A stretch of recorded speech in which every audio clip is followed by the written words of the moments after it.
Hello, everybody in Manchester, Hooks at Auburn. It's the Progress Report because it's Wednesday.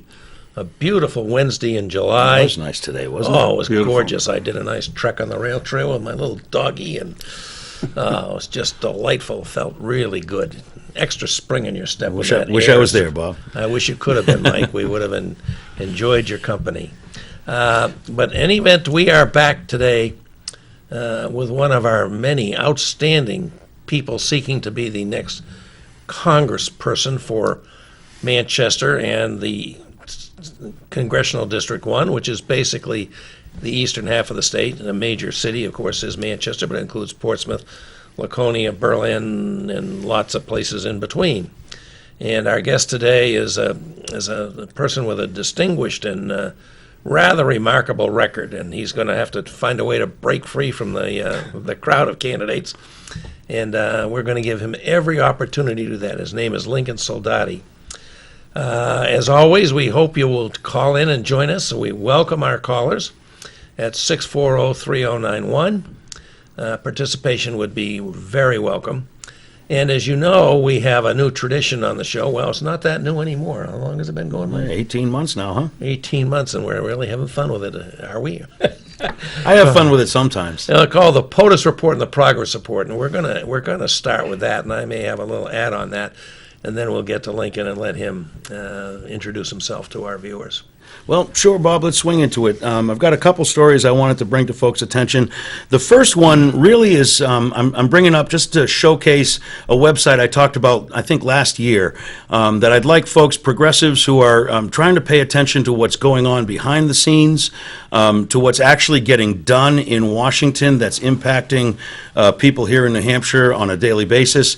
And that is a feature on Congressman Mike Capuano's website. Mike Capuano is a congressman from Massachusetts, and if you Google him, the first thing that comes up is his congressional website. I believe it's capuano.house.gov or something like that. But if you go on to his official government website, on the left-hand side, there is something that he calls behind the curtain, and he has 331 items that he's been accumulating over time over the Trump presidency. The most recent one is kind of interesting. It's something that I didn't know about, and I did a little research as part of it, and it's kind of interesting, so I'm going to come out with that. This has to do with former EPA Administrator Scott Pruitt, who resigned in disgrace recently. But as he was walking out the door in disgrace, he made sure to help out industry at the expense of the environment one last time. He approved a loophole for the trucking industry so they can increase production of a specific type of truck that emits over 50 times the air pollution of other trucks. These trucks are called glider trucks, and that's the thing I had to look up. They run on old engines manufactured before the development of new technologies, and so they pollute a heck of a lot more than the newer diesel truck engines. It's a tremendous impact on the environment, and the proliferation of these glider trucks is growing. It's an effort to get around emission standards. And what this is, companies are making what they call these glider trucks, and it's a full, brand new tractor for hauling over-the-road freight, but it has no engine. So they sell these as kits. The idea being that a guy can buy this thing and then take the engine out of his old truck or buy an old diesel engine and put it in it, and he can have a truck at a lower cost. But what's happening is it created a cottage industry where companies are now buying thousands of these glider trucks, fitting them out with these old jalopy engines that are, gas spewers, and it's they advertise them as better gas mileage, no emissions systems, easier to work on. I mean, it's a selling point. So this industry has grown up, and it's having an impact on the environment. So the Obama administration had put some rules into effect, not trying to hurt the guy that people working on trucks. That's not the point. But if you were producing these as a company, they brought those within the emission standard regulations. So on his way out the door, Scott Pruitt figured, well, you know what, we're going to open those up again, and they rolled back those Obama regulations on glider trucks. Who knew? But I just want to point out, if you're looking for what's really going on behind the curtain, check out Mike Capuano's website. The other article... Mike, I have to say, congratulations. I read a lot. I mean, I'm a fervent reader of the New York Times, among other things. And I did not know one thing about that. So Well, neither did I till I checked it out. I did not know. Did you, Lincoln, ever heard of that? No, this is the first I've heard of I that. never Thank you heard for of bringing that. that up. I mean, that's it's astonishing. outrageous, but thank you for pointing it out. But that's the stuff, and I'll skip the other ones. We'll save them for another time. I was going to talk about Maria Butina, who is now in prison for colluding with the NRA, my favorite organization, to influence the Republican Party, exchanging sex with Republican leaders from South Dakota, apparently. But we'll There's some sex. Oh, in the yes, story? it's becoming very lurid. It's going to be. Well, we phenomenal. like it even better. But we'll follow that story as we go along. But I will expand a little bit on this glider truck thing. This is the kind of thing that Mike Capuano is trying to put into this website. These are have to check real out his website. regulations that are being rolled back that we might not see here in New Hampshire. There's no big glider truck industry in New Hampshire, but it's huge out in flyover country, and it's having an impact on our environment. And we all breathe the same air, so it impacts New Hampshire even if we don't know about it. So I would encourage folks. Mike Capuano, Congressman Capuano, has done a great job. He's paying attention, and he's calling foul when he sees these types of things happen. Well, that is a stunning POTUS report, I must say. That's really something. And I just want to take just a minute, because this is today's Union Leader, the right-wing paper that we graces many homes in Manchester as our local newspaper, as well as a statewide paper. Is that the whole paper? It's more than the whole paper. I've got another publication in the middle of it. But, I remember it used to be a newspaper. Every once in a while, the publisher of this paper, not as often as when the old bullet-headed guy, William Loeb, ran it, but occasionally the publisher, who's now, of course, Joe McQuaid, weighs in with a front-page editorial. Not nearly as much as used to be in the bad old days of William Loeb. And the Union Leader never did endorse Trump as the Republican nominee. But since he's been inaugurated, they haven't really been after him at all until today, Mike. You and I talked about that. This is today's front-page editorial from Joe McQuaid. Our bootlicker in chief. Our bootlicker in chief is a total blast at Trump. I'm really interested to see how the true Trump believers, and we know we got a lot of them here, including some people that appear on this program, in this station, how they're going to react to this. Because this paper reliably supports Republicans up and down the ticket, and especially for President of the United States. This paper was strong for Joe McCarthy, Tail Gunner Joe, back in the, when he was chasing communists all over, the alleged communists. He didn't really find any.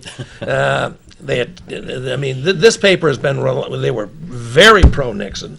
They were hostile to Martin Luther King. This is the kind of paper. Hostile to the Kennedys. Way hostile to Kennedy. That was reciprocated, thank goodness. And here they are on a front-page editorial. I think it's significant because since he took his oath of office and made that disastrous speech of his inaugural speech, talking about the American carnage ends today, they really haven't come after him, and this is no two ways about it. This is a blast. I just think it's significant. Folks, if you haven't seen it, watch the fallout from that, because I know the paper doesn't have the heft it used to politically, but it's still a mighty important voice in the state of New Hampshire, especially in Republican circles. Do you think something like that, Bob, gives license to folks who may have been thinking, geez, I'm not comfortable with where I voted, where I stood, and I'd like to change, but I kind of got to stay in line. That's Because what I'm waiting to see. That's what I'm waiting to see. The old line was, of course, Democrats fall in love, Republicans fall in line. It's kind of in the genetics of the organizations. It's kind of the way they look at the world and things. So I'm wondering if we're going to see this. However, I've seen what I thought might be some courage on the part of our national Republican leaders turned into not much. Not much there. We have a majority party with no spine. We have a whole network that does nothing to support Trump, with a few shining exceptions like Shep Smith and Chris Wallace. As I've been complaining for a while, Bob, we also have a minority party that can't seem to get its act together to mount a real challenge. And we're fortunate to have someone who is here today to talk to us about that, I think. And maybe that's a good point to bring in Lincoln Soldati. It's time to have Lincoln join us here and not just have him listen to us beat ourselves up here, beat our gums here. Lincoln Soldati has had a long and distinguished career as a member of the New Hampshire Bar. I've known him for a long time. I have an affinity for him because he's well, he's not as old as I am, but he's not all that much younger, I suspect. And he's served many years as a Stratford County attorney, but that's not all he's done. He's done a lot more with his life, and it's very interesting to me that now he's joined what I think is an outstanding field of candidates seeking to succeed Carol Shea Porter to be our next congressman. So, Lincoln, we're delighted you can be here. It's a pleasure to have you with us, and tell us a little bit about yourself, because you've got a good story to tell. Well, thank you. Thank you very much for having me. I really enjoy this. Well, my story, I guess, is, I was born and raised in New Hampshire. I grew up in Portsmouth and Exeter, moved to Exeter when I was 10. The area of Portsmouth I grew up in was known as Wentworth Acres, which was a government housing project for post-World War II GIs returning from the war and trying to start families. And then when when I was 10 years old, my folks were able to finally purchase a home in Exeter, and that's really where I grew up for the rest of it. I went to St. Thomas Aquinas High School. Went on to the University of Notre Dame for my undergraduate degree. I got drafted in 1969. When I finished my tour in the Army, I went back to Notre Dame, finished my degree there, and then came to New Hampshire. Did that mean you went to Vietnam or not? I did not go to Vietnam, just by happenstance. Whole series of events that we don't need to get into all the details of it, but it's the Army. What can I say? Things happen, and as it happened, I didn't.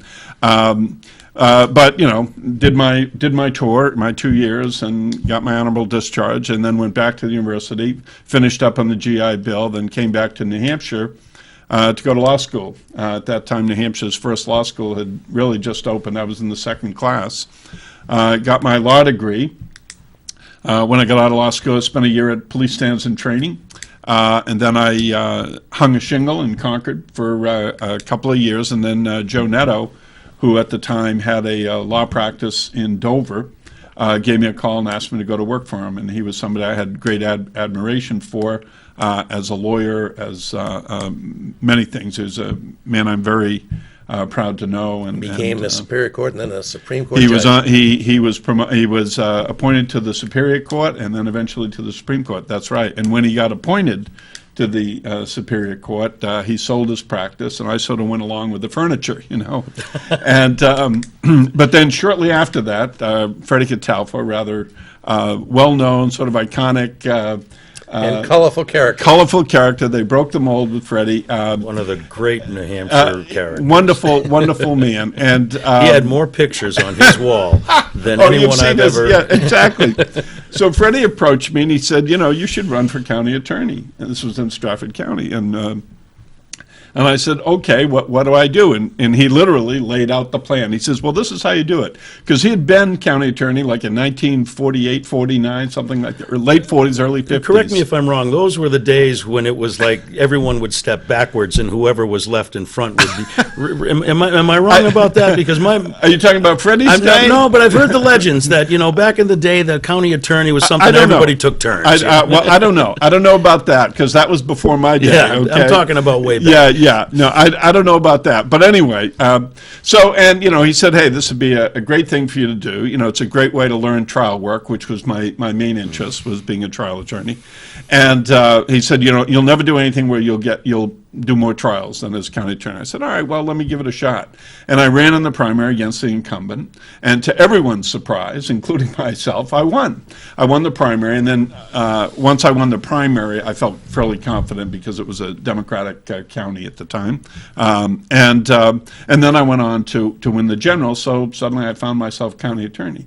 And originally I thought, well, I'll do this for, maybe a term, maybe 2 terms. And get all trial experience and move on. And then somewhere along the way, I fell in love with the job. It was I just loved being county attorney. It was a wonderful, wonderful job. And I soon realized that there were things that I could actually have an impact on that were beyond like a particular case. How long did you serve as county attorney? 18 years, 9 terms. 9 terms. And I knew it was a long time. I didn't realize it was close to 20 years. I think at the time I was the longest serving county attorney in Stratford County anyway, and maybe still, I don't know. Tom Villard's coming along. But anyway, but one of the things I discovered is that you could just do your job, handle your cases, whatever, and have a nice little existence. But I realized that you could actually have a greater impact than that you could actually impact public policy, not only within your own county in terms of what you implemented and how you decided to change policy or impact policy locally, but you could have an impact on the state, on the criminal justice system in the state. And one of the things that I discovered fairly early on was that the way that the system dealt with sexual assault victims and child abuse victims really discouraged victims from coming forward. I mean, and in some cases actively discouraged them. And it struck me, and there were a lot of people that were my mentors at the time that taught me a great deal about victimization and sexual assault and child abuse. And in paying attention to them, I realized that there were things that we could do, a lot of things that we could do that would make an impact and change the way the system dealt with these types of cases. And so we developed a protocol. We also got involved in educating the public, and I spoke extensively at high schools, at the university, because that was in my county, as well as to lawyers, to judges, to doctors, to really all the stakeholders, people who are involved in these types of matters, and also in legislation. There's a lot of legislation I got involved in with a number of other people. Things like, there was a time actually we used to charge victims of rape for the rape kit. Which has no benefit to them whatsoever. It's purely Evidence gathering. An evidence kit that is for the state to help the state prosecute the case. No benefit to a victim or survivor at all. And it strikes me as kind of the New Hampshire way. Yes, it was. But we were successful. We got legislation passed that required the state to pick up the tab. It's sad that which you is need a law. Well, I know that's true, and really, many other things. A lot of it's too much in the weeds to get into all of it. But we dramatically changed the way these cases were dealt with, and to the extent that today, much of what we did back in the 80s and 90s in Stratford County is now a statewide standard, and is probably one of the things in my career that I'm most proud of in terms of what we did in that area. A pathfinder. We're being told it's already time for our first break. This is really going fast. I think we took too much time from our guest with our going on about Trump. We'll have to give him every second of the rest of the show. We'll give him the rest of the show. And so we will take a very quick break, and please join us, 640-3091, if you'd like to participate and have a comment or a question for Lincoln Soldati as our guest this week. We will be right back.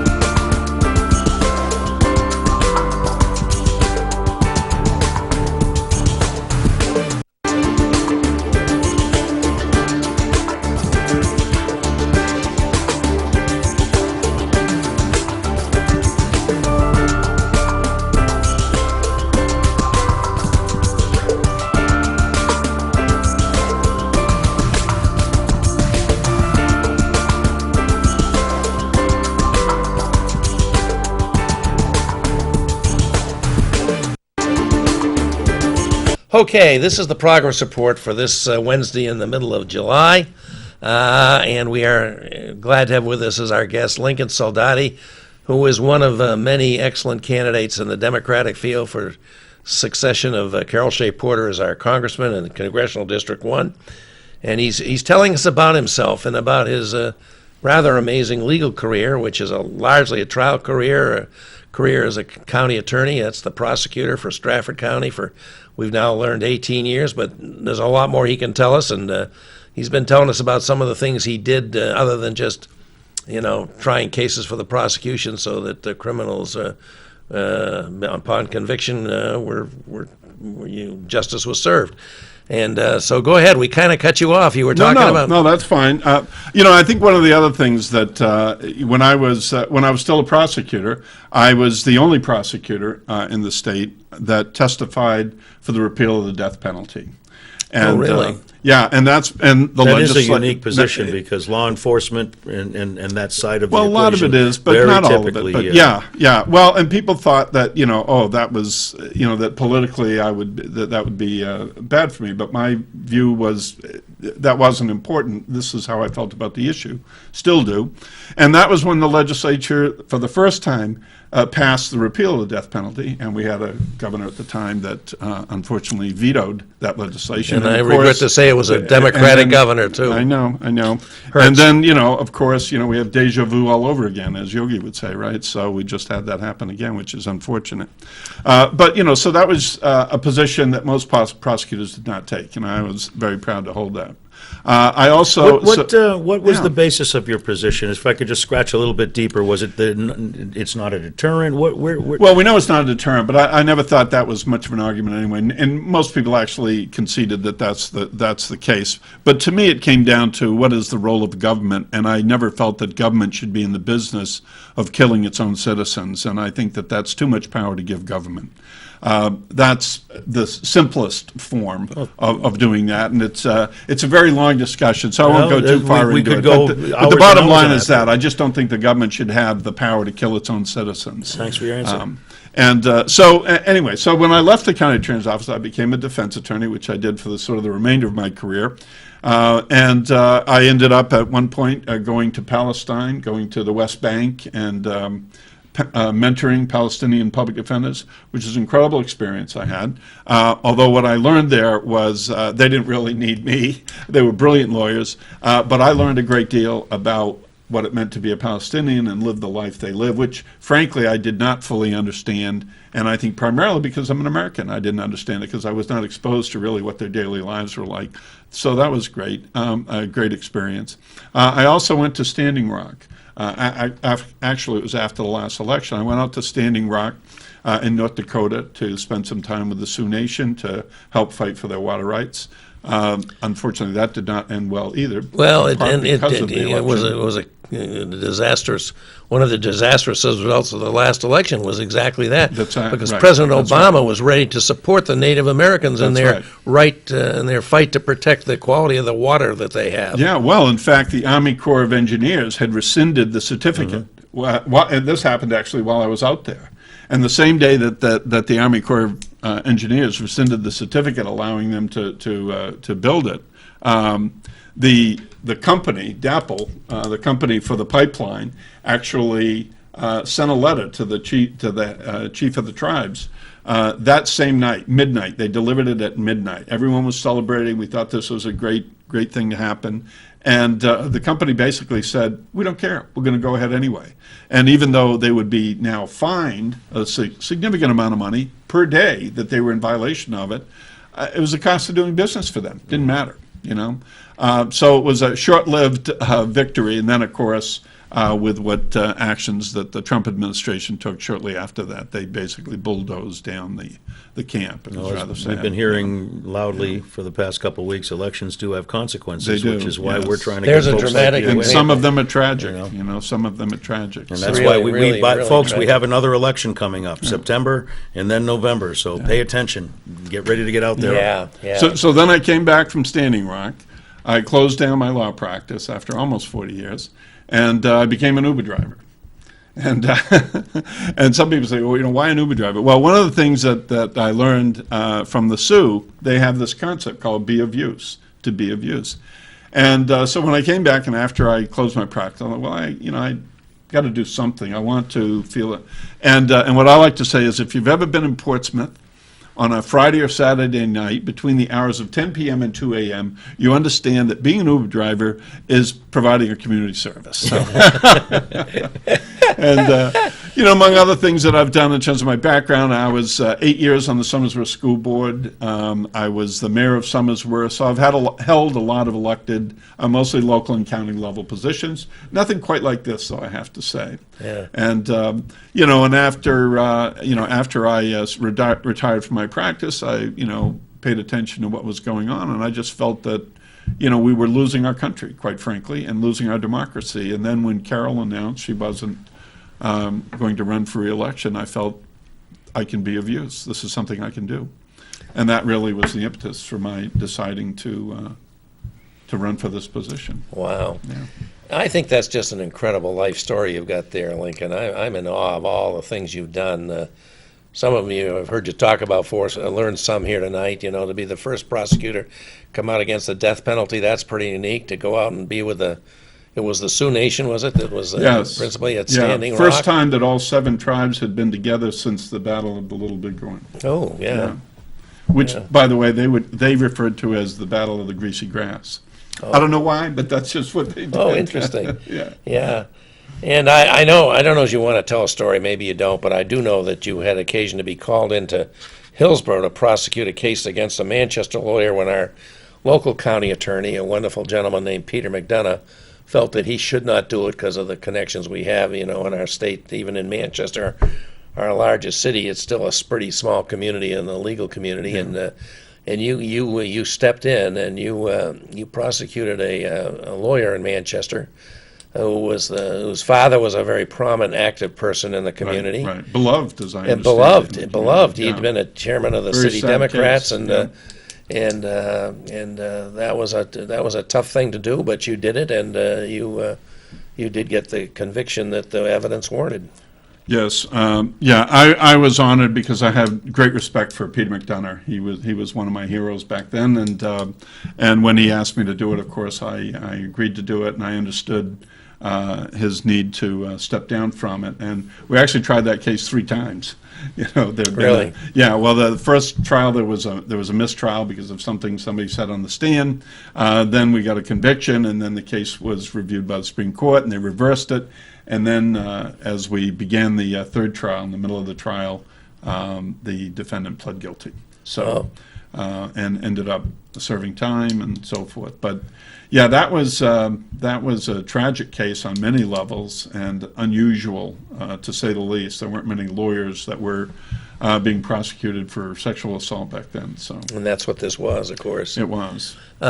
So you've done all this and being an Uber driver in Portsmouth too, and so many other things. I think that's the most interesting part of the resume, quite frankly. Well, it certainly As someone who just discovered Uber like last month, I'm fascinated by the whole concept of the thing. There Well, it's a may brilliant come a idea. time when It really is a brilliant I'm an idea. Uber driver. I don't know.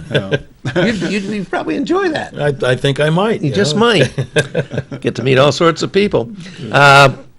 Uber. You rate the driver, and the driver rates you. Yes, too. I know that. Yeah, I know that. it's an interesting concept. Everybody's on their best behavior. That's a good idea. I like it. It's a unique idea. And I guess it's the same with Lyft too. Yes, I also ride drive sharing. Lyft. So Oh, you drive Lyft? Yeah, I do both. Yeah. I didn't know you could do both. Oh, you can do both. Sure. Oh, really? No, you're not doing that anymore, though, right? You're too busy. Since the campaign, I could, but except for the time, I just don't have the yeah. time. It's things No are time getting for a pretty side busy. hustle, huh? No time for that. So it's interesting that now you've decided for the first time all these other many campaigns you won, most of them successful, I guess, for mayor and county attorney and school board. You're running for federal office, Right. and we have a field of I don't know what the total count is now. Well, now it's 11. The official count now is 11. 11, and and there's We're going to run out of weeks to have people on and the there's show. and there's people I think you and we would probably be not dissatisfied to have represent us. We've got a strong candidate here in Manchester and Chris Pappas. We've got a strong candidates in the Seacoast, including Deglin McEachern, McEachern, Terrence, Mindy Mesmer. Mindy Mesmer, sure. and we're It's an embarrassment of doing an riches in the adjustment around. Democratic Party. And I just think this is what a great bench. This is if you had a baseball team, you'd have 9 players, all real good and backups and everything. So what made you think that you should do it? Well, at the time that I made my announcement, there had only been one other person who had announced. So it wasn't like I was aware that there were going to be 11 people in the field when I made the decision, though I'm not sure it would have made any difference to me. I made the decision based upon my own assessment about my own abilities and what I thought I could bring to the table, and how I think that I could play a role in Washington to change what is going on. One of the things that I occasionally say, and I'm actually the oldest candidate running, at least on the Democratic side, and I actually view that as an advantage. And the reason I do is because I'm not going to Washington to build a political career. I've had a wonderful career as a trial lawyer. I've had a wonderful career in a variety of political positions I've held. I don't need another career. I don't need to make a political career. I'm going because I feel it's imperative to make a difference now. I'm not looking to sit on the back bench. I'm not looking to wait to get to some position of seniority. I'm looking to make an impact immediately because I think that there are issues that we are facing that have to be addressed now. We don't have the luxury of waiting and building whatever coalitions or however people want to describe it. I think it's important to make an impact now, and I think that I can. One of the advantages I have of having been a trial attorney, and particularly a trial attorney who's been on both sides, both a prosecutor and a defense attorney, is I understand what it means to be an advocate, and when you're a trial lawyer in criminal work, you have to convince a jury unanimously. So all 12 people have to agree, not a majority. It has to be all 12 agree. And except in the defense, you only have to convince one. No, that's not true. That is not true. In order to acquit somebody, you have to have all 12 agree to acquit. Otherwise, you get what's called a hung jury, and then you have to do it all over again. So while there are times when you'll take a hung jury, you definitely want an acquittal. If you're going for the win, you want them all. Yes, exactly. Okay. So the point being is that, I've been in a position of being an advocate, which means persuading people, and there are people that are complete strangers to you. You don't have any relationship to them, whatever. And I've convinced many, many times as a successful trial lawyer, 12 strangers that the position that I am suggesting or promoting or arguing in favor of is the correct position. I've done it to the point that they've agreed unanimously. So I've demonstrated skills of advocacy that I don't think anyone else has really demonstrated to the extent that I have.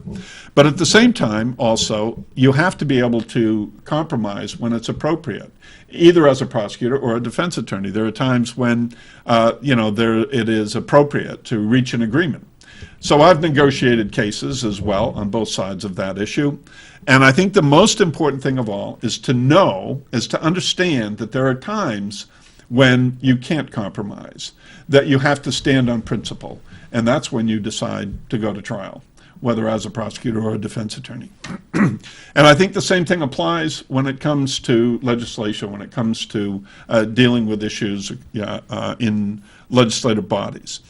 A lot of people talk about how, they want to work with the other side.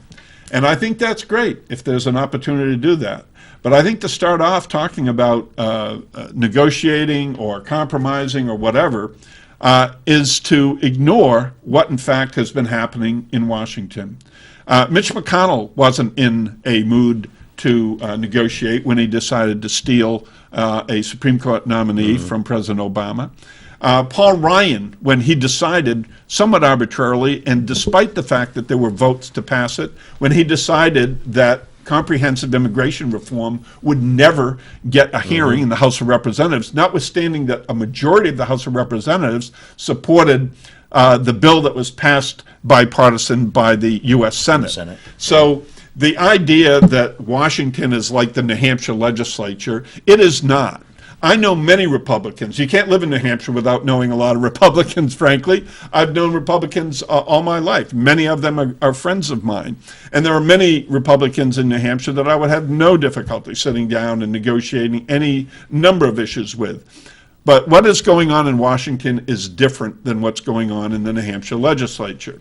Not that I necessarily agree with everything going on in the New Hampshire legislature, but what's going on is different. And experience in the New Hampshire legislature is not the same as what's happening in Washington. And I think one of the problems that the Democrats have faced in Washington is they have not stood up to the Republicans. They have, and I think what the Democrats need to do is, instead of just being, we don't like what they're doing and just saying no, it's imperative on the Democrats to stand up and say what they in fact will do, what they are in favor of. The Tax Act is one example of that. You know, all the Democrats do say, "Oh, this is a terrible act. This is terrible." And they're right. They're right. But what I want to know is, where was the Democratic proposal? Right. Right. Where were the Democrats saying, "Hey, wait a minute, this thing is a disaster, and here's why. But by the way, this is what we would propose as tax reform in this country, because there is a lot of need for tax reform in this country to benefit the middle class." Not the 1%. You know, the 1% are doing just fine. But to do that, you have to go out on a limb and take a position that you're not forced to take. You have to offer a position that you're not forced to offer when you could just be arguing against your opponent. And it takes courage to do that, and there's a dearth of courage in what I'm seeing. There is, and everybody, nobody wants to offend anybody. You know, it's this, okay, let's not upset anybody. You know, my view right now is I'm okay with upsetting some people, you know, because it's important that we stand for something. You know, Hamilton said, if you don't stand for something, you'll fall for anything. And he was right. And we've fallen for too much at this point. So I think it's important for Democrats to speak up, speak out, speak often, and speak loudly. Three things I got no problem doing.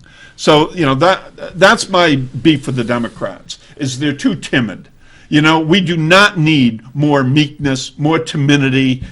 You know, we need somebody that's going to stand up for something in this country. So it sounds like you're prepared to go into the House, whether it's a Democratic majority or a Democratic minority. Correct. You're bringing the same game. That's right. And I guarantee you will hear from me. Absolutely. As will the leadership, whether it's Democratic or Republican, frankly. You know, because there's things we need in this country. I mean, healthcare is a perfect example. Yeah, you know, I mean, it's a complete disaster. Right now, complete disaster. And of course, it began in 1973. It began with Ehrlichman and in a discussion he had with Richard Nixon. You know, there's a tape of it. I don't know if you've heard the tape. You got to listen to this tape. It's great.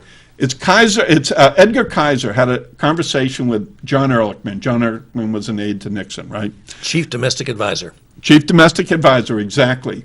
And so Edward Kaiser from Kaiser Permanente, at the time one of the largest insurance companies in the world, I don't know if they still are, but anyway, and they had come up with the idea of HMOs. And Edgar Kaiser explained to Ehrlichman how the whole thing worked. And Ehrlichman's explaining it to Nixon, and it's on one of the Nixon tapes. And so Ehrlichman's explaining it. He says, well, here's what Edgar said. He says, all the incentives go in the right direction. And so he says, well, what do you mean by that? He says, well, it's very simple. The less care we provide, the more money we make. To which Nixon replies, not bad. and that has been the premise of healthcare in this country ever since. We do not have a healthcare system. We have a health insurance system. Not only that, we have a for-profit health insurance system. And I get the ACA, and what it accomplished initially, which was to add more people for coverage that didn't have coverage. But this should not be about. It's still within the foundation of this insurance system. It's still based upon for-profit insurance. Yep. And we have candidates running in this race, okay, who are nice people, as you said, very nice people, who will not support single-payer Medicare for all. For one thing, they don't understand what it means. And they want to talk about, we need to save the ACA. We need to save Obamacare. No, we don't. No, we don't, because that is based on for-profit insurance. We need single-payer Medicare for all. What does that mean? That means no deductibles, no copay, no lifetime limits. It means you are covered from prenatal to hospice care. It means you are covered for mental health, dental, eye care, hearing, any physical deficiency or mental health issue. All of that is covered. And guess what? But the people are saying that that's true. We could have all that. Yes. But we'll have to pay for it. There will have you're to paying be taxes for it now. No. Here's the difference. You pay less. It will cost less. What are we paying now for health care? You know what we're paying now? We're paying 18% of our GDP. You know how much money that is? $3.3 trillion we pay for health care. The biggest beneficiary of single-payer system, businesses. Why? Because businesses that provide health care for their employees, health insurance for their employees, are paying between 25 and 50%, depending upon what plan and all that, of their payroll cost. 25 to 50% on health care. Absolutely. Okay? All right. I can Single see that payer, in my you company. go to a single payer system, no business will pay more than 6%. Think about what the savings is to business on that. Yeah. And it frees up every person from feeling that they've got to stay with their employer because they can't afford to lose their health care, because they would all be covered. And it completely costs portable no matter where you work. completely portable because it's not through your employer. Mm-hmm. You know, it's not through your employer. And you end up paying less. 95% of all persons will pay less with single payer than they pay today. Okay. Time for our second break. All right. You're on a roll, but we'll get back to you. Okay. I mean, I was going to ask you about the issues you care about. Obviously, That's one of them. you've got one. You've hit one real good. So we'll be right back, folks. Join in if you want, 640-3091. Love to have you participate in this conversation if you choose to.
So here we are, July 18th. We've passed the middle point of July in this beautiful summer of 2018.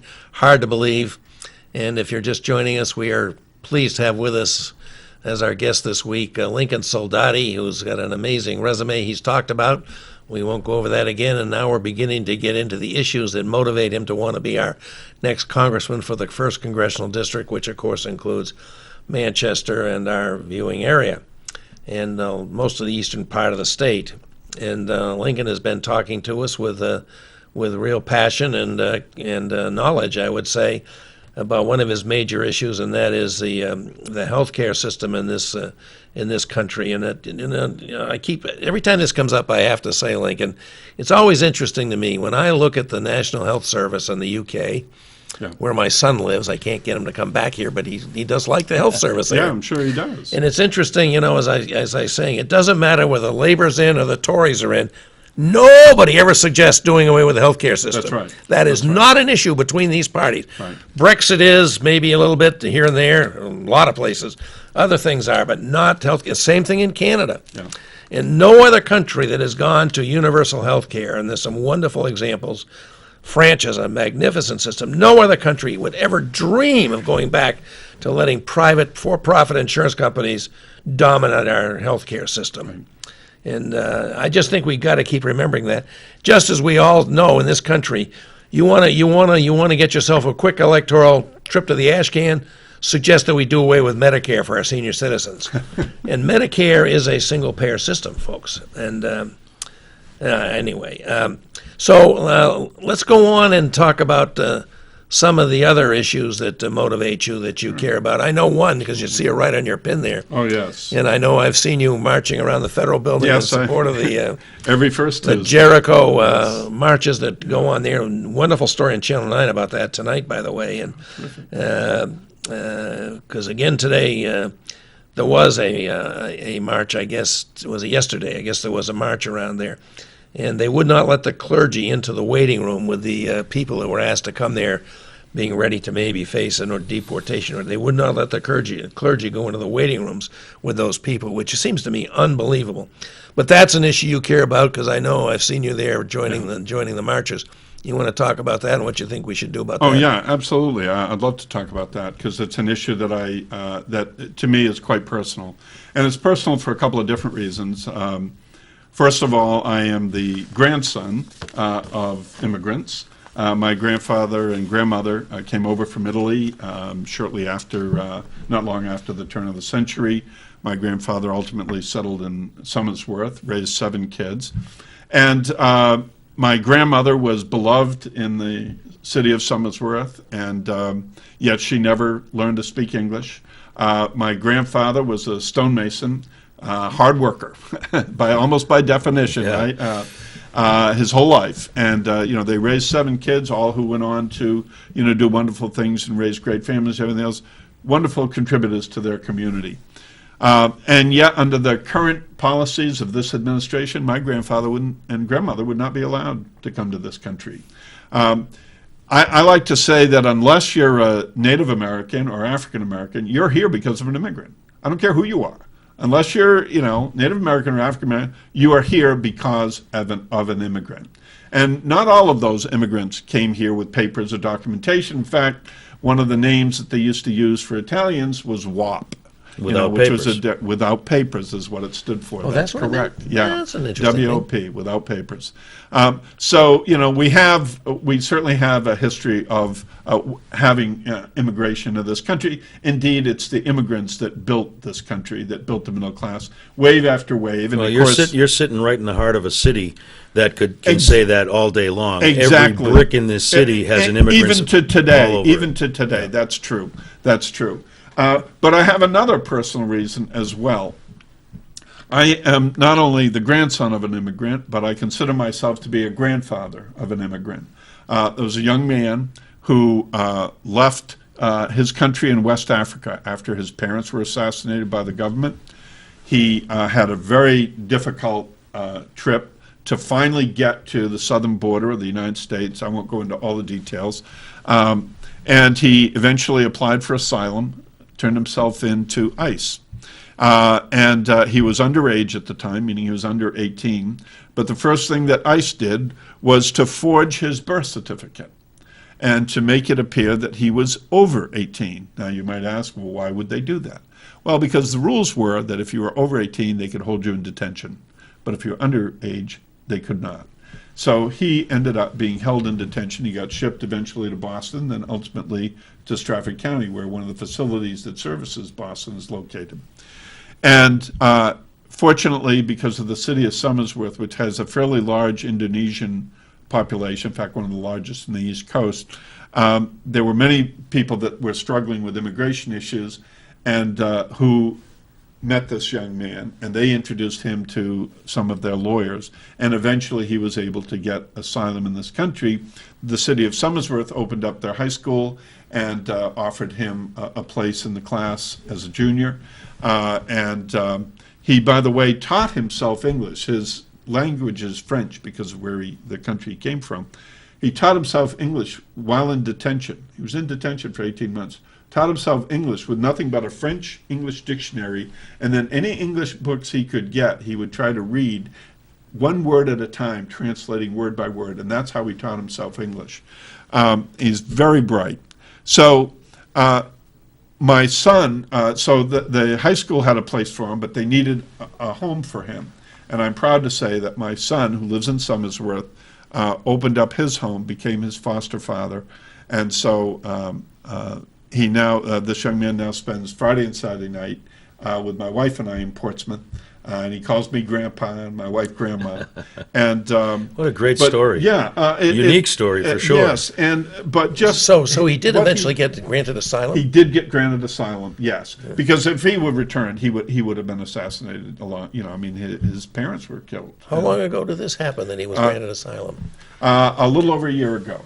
So it was before the Trump came in with their draconian policy. Yes, although Zero there was an tolerance. overlap, I think, for some of the things. I Yeah. mean, we're now, so that's another reason why I feel so strongly about this. And I do go every first Tuesday of the month, 8:30 in the morning. There's an interfaith vigil that occurs at the Federal Building here in Manchester, because that's when many immigrants are required to report to find out whether or not they're going to have another month or Sometimes whatever. they're required to bring a Right. plane ticket with them. That's correct. That's correct. And so there's a group, and we do. You mentioned the Jericho Walk, which is we walk 7 times around the building in remembrance for what happened in the Battle of Jericho in the Bible. And so it's an issue I feel very strongly about.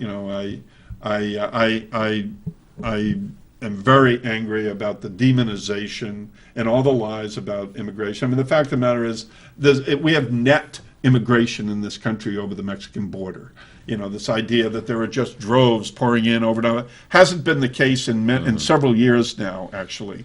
Well, it ends up being a net migration in terms of immigrants. There are more people going over the border back to Mexico than coming here from this. So. Lincoln, we're getting toward the end of the show. Yeah. It goes by really fast, Yeah. and you've spoken, as Bob said, very passionately and very extensively about a couple very important issues, which are important to my heart. I could listen to you talk all day. I wish we had a couple more hours.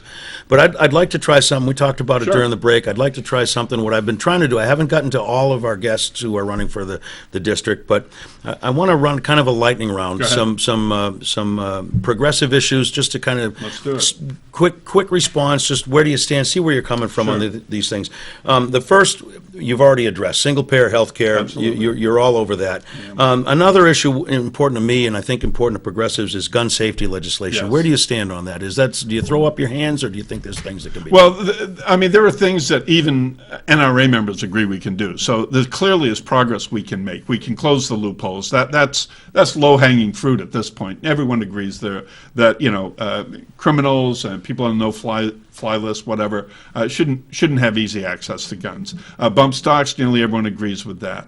I am in favor of assault weapon bans. Not everyone agrees with that, but we've done it before, and it didn't really seem to affect a lot of people. It really didn't hurt anybody's Second Amendment rights. I think there are other things. I would like to see a waiting period, and whether it's 48, 72 hours, we can debate that. But the fact of the matter is, we'd save lives, because there are too many people who, when they use a firearm to commit suicide, often do it on the spur of the moment. And we know historically that if, in fact, they were delayed a day or 2 or 3, that many of those people would change their mind and get help instead. And we also know that people who attempt suicide with a firearm are far more successful than people who use other means. So that would automatically save thousands of lives every year. It seems worth it. I mean, nobody needs a gun right now, and so a short delay should not be a problem. I appreciate you're looking also on the suicide end of the gun violence issue. That's something that not everybody talks about. Getting a little bit more progressive, how about the idea of a guaranteed minimum salary? Well, I am in favor of minimum wage, and I think the minimum wage should be $15. And I think that virtually everyone would end up benefiting that. And of course, if you tie that into the single-payer health care, then this is not going to be a problem for businesses, because they'll have the resources to do it. How about federal reclassification of marijuana? I think they should remove it from Schedule 1. I think the state should be free to legalize it for recreational purposes, and I would hope that New Hampshire would do so. And the last of my question, kind of First Amendment issues, regulation of platforms like Facebook, that type of thing. Well, I think that there needs to be some regulation, because I think there have been abuses of social media. But I don't think that, it should be treated as any other communications vehicle, the way we regulate radio, television, etc. Because we have literally seen the format used to manipulate large number of people. Although I think there also are some privacy issues that we need to be aware of. Sure. We're just about done. I want to give you a Thank chance you, to by make the a way. little closing statement and tell people how they can come to help you if they're so inclined. Absolutely. Well, one thing I would suggest is to go to our website, lincolnsoldati.com. One thing you'll discover is that we have one of the most extensive websites. I think I'm the only candidate that actually has my resume on my website. We also have a lot of videos that have been put together. Some of them we produce, some are from public sources, in which I discuss a number of the issues in depth. You also will find a difference between our website and many others in that I actually do discuss many of the issues that we've talked about here tonight with a lot of detail. And there are some candidates that don't do that on their website or in public when they're talking. They're all over everything is just vague. You can get ways there that people can volunteer and contribute. Absolutely. You can sign up to volunteer. You can also contribute. And, we are running a grassroots campaign. I am not taking PAC money. I am not taking money from corporations or lobbyists. So I'm relying principally on New Hampshire donors, small, large amounts, and anything. Do not contribute more than $2,700, however, because that's the limit. So, but other than that, we'd welcome anything. Thank you so much for joining us. Thank you. It's been great to have you here. Very enjoyable. We appreciate it. Maybe we'll have a chance to have you back before this this that's thing wraps great. up, because there's a lot more we could talk about. Absolutely. That remains to be seen, but we really appreciate your joining us. Well, thank you so much. It's been a pleasure. It's been a real pleasure for us, Thank too. you, sir. And Very we'll be nice to back have you. next week with another edition of the Progress Report. Stay tuned to my Facebook page or the Progress Report Facebook page, and we'll post what that's about when we get it scheduled. See you next week, folks. Thanks for watching.